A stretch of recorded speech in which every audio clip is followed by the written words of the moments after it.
Hi hello అందరికి నమస్తే. పహల్గామా దాడి తర్వాత మన భారత్ ఆర్మీ ఉగ్రవాదులను నామరూపాలు లేకుండా చేసింది. ఇంకొకసారి మన వైపు తిరిగి చూడాలంటే వణికిపోయే విధంగా, అదేవిధంగా పాకు కూడా బుద్ధి చెప్పింది మన భారత ఆర్మీ. అయితే ఈ క్రమంలో తిరిగి మళ్ళీ పాకిస్తాన్ మనపైన దాడి చేయొచ్చు, యుద్ధం జరగవచ్చు అనేటువంటి ఒక చర్చ జరుగుతున్నటువంటి పరిస్థితులలో ఈ అంశాలకు సంబంధించి ఎవరు కూడా తప్పుడు పోస్టులు పెట్టడం కానీ, రెచ్చగొట్టే విధంగా వ్యాఖ్యలు చేయడం కానీ, మతానికి సంబంధించి మాట్లాడడం కానీ ఎవరు కూడా చేయొద్దని చెప్పి చాలామంది బాధ్యత కలిగినటువంటి వ్యక్తులు మనకు చెప్తా ఉన్నారు. అయితే ఇక్కడ గమనించాల్సింది ఏంటంటే, ఎవరు కూడా ఈ అంశానికి సంబంధించి తప్పుడు పోస్టులు పెట్టి రెచ్చగొట్టే విధంగా ఇప్పటి వరకు ఎవరు కూడా వ్యాఖ్యలు చేయలేదు, పోస్టులు పెట్టలేదు.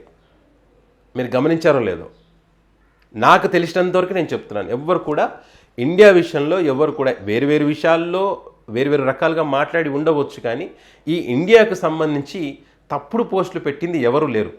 ఒకరిద్దరు ఉన్నారు, అది కూడా ఎవరనేది నేను తర్వాత నెక్స్ట్ వీడియోలో చెప్తా. అయితే ఈ అంశానికి సంబంధించి పవన్ కళ్యాణ్ గారు ప్రెస్ మీట్ పెట్టి పదే మాట్లాడుతూ రెచ్చగొట్టొద్దని అని చెప్తూ రెచ్చగొట్టే వ్యాఖ్యలు చేస్తూ ఉన్నారు ఆయన. ఎందుకంటే ఆయన మాట్లాడినటువంటి 1 నిమిషం 2 నిమిషాల మాటల్లో ఒక 10-15 సార్లు హిందూ అనే మాట్లాడుతూ ఉన్నాడు. ఇక్కడ జరుగుతున్నటువంటి పరిణామాలు ఏంటి? ఒక దేశం ఇంకో దేశం పైన దాడి చేసింది. దాన్ని ఏ రకంగా చూస్తాం? ఇండియా మీద దాడిగానే మనం చూడాలి. ఇక్కడ ఎందుకు ఈ మాట అంటున్నానంటే, ఫర్ ఎగ్జాంపుల్ మన ఇండియన్ ఆర్మీ ఉందండి. మన ఇండియన్ ఆర్మీలో హిందువులు ఉన్నారు, క్రిస్టియన్స్ ఉన్నారు, ముస్లిమ్స్ ఉన్నారు, వేరు మతాలకు సంబంధించినటువంటి అనేక మంది ఇండియన్ ఆర్మీలో పనిచేస్తూ ఉన్నారు. ఇండియా కోసం ప్రాణాలు ఇచ్చినటువంటి వాళ్ళు ఉన్నారు. ఇందులో అన్ని మతాల వాళ్ళు ఉన్నారు. ఇప్పుడు ఇండియా కోసం ధైర్యంగా ముందు నిలబడి పోరాటం చేస్తున్నటువంటి వాళ్ళు ఉన్నారు. ఇప్పుడు కల్నల్ ఖురేషి గారు ఉన్నారు. ఆమె ముస్లిం మహిళ. మరి ఆమె ఈ 9 ఉగ్రవాద స్థావరాల దాడులకు సంబంధించి మరి ఆమె ఎంత చురుగ్గా ఉన్నారో మనం చూసాం.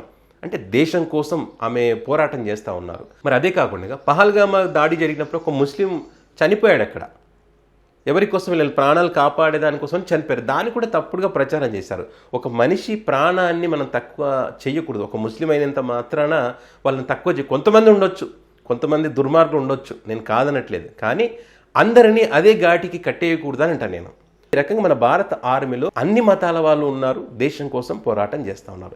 ఇలాంటి టైంలో మనం ఇక్కడ వచ్చి రెచ్చగొట్టే వ్యాఖ్యలు చేయొద్దు అనుకుంటా ఈ మాట్లాడిన దాంట్లో హిందువుల మీద దాడి అనడం వల్ల వినేవాడికి ఏమనిపిస్తుంది అంటే, ఇది హిందువుల మీద దాడి అనే మాటని ఎక్కువగా వినిపిస్తుంది. మన దేశంలో ఉన్నటువంటి హిందూ ముస్లింల మధ్య మరి గొడవలు జరగడానికి అవకాశం ఉంటుంది. కాబట్టి అది ఆలోచించాలి. ఎందుకని పవన్ కళ్యాణ్ గారు అట్లా మాట్లాడతారో నాకైతే అర్థం కాదు. అటు చూస్తే ప్రధానమంత్రి మోదీ గారు మాట్లాడరు, హోంశాఖ మంత్రి మాట్లాడరు. ఈ అంశానికి సంబంధించి, యుద్ధానికి సంబంధించి ఎవరు మాట్లాడాలో వాళ్ళే మాట్లాడుతూ ఉన్నారు అక్కడ. మరి ఆంధ్రప్రదేశ్కి వచ్చేసరికి రాష్ట్ర ముఖ్యమంత్రి వర్యులు చంద్రబాబు నాయుడు గారు కూడా మాట్లాడట్లేదు దీనికి సంబంధించి. పవన్ కళ్యాణ్ గారే ఎందుకు మాట్లాడతారో నాకైతే అర్థం కాలేదు. పోనీ మాట్లాడిన దాంట్లో ఒక అర్థమైనా ఉందా? పోనీ ఒక బాధ్యత ఉందా? అది లేదు. కనీసం కల్నల్ ఖురేషి గారి యొక్క తండ్రి మాటలు ఒక్కసారి వినండి.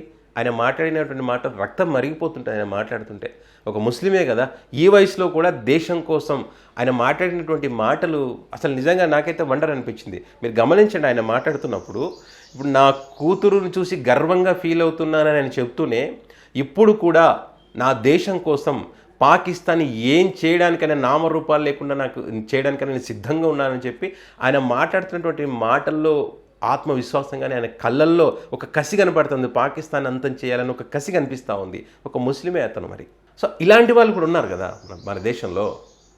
సో అందరినీ ఒక ఘాటి కట్టేసి ఈ మతాల మధ్య విభేదాలు కలిగించే విధంగా మనం మాట్లాడడం ఎంతవరకు కరెక్ట్ నాకైతే అర్థం కాలేదు. మన భారతదేశంలో ఉండే ఏ మతమైనా, హిందూ అయినా, క్రిస్టియన్ అయినా, ముస్లిం అయినా, ప్రతి ఒక్కరు కూడా స్వేచ్ఛగా ప్రశాంతంగా తల ఎత్తుకొని నిలబడే విధంగా మన భారత ఆర్మీ చేయాలని చెప్పి ప్రతి ఒక్కరు కోరుకుంటున్నారు. అలాంటి పరిస్థితుల్లో అంత మద్దతు తెలుపుతూ ఉన్నారు. ఎవరు కూడా ఎక్కడ కూడా ఎవరిని కూడా కించపరచడం లేదు, రెచ్చగొట్టే వ్యాఖ్యలు ఎక్కడ కూడా చేయడం లేదు. పవన్ కళ్యాణ్ గారు ఎందుకు ఆ రకంగా మాట్లాడుతూ ఉన్నారో, దాని వెనుక ఉద్దేశం ఏంటో, మరి ఆ స్క్రిప్ట్ ఎవరు రాసిచ్చారో మనకైతే తెలియదు. కానీ సో దానికి సంబంధించి మాత్రం చాలామంది పవన్ కళ్యాణ్ గారి మాటలను వ్యతిరేకిస్తూ ఉన్నారు. పవన్ గారు ఒక్కసారి కల్నల్ ఖురేషి గారి తండ్రి మాట్లాడినటువంటి మాటలు ఒకసారి మీరు వినండి. మా రక్తం మరిగిపోతుంది. ఇలా ఈ వయసులో కూడా ఆయన దేశం కోసం పడుతున్న తపన అనేది నిజంగా గొప్ప విషయం. అలాంటి వ్యక్తులు ఉన్నారు ఇక్కడ.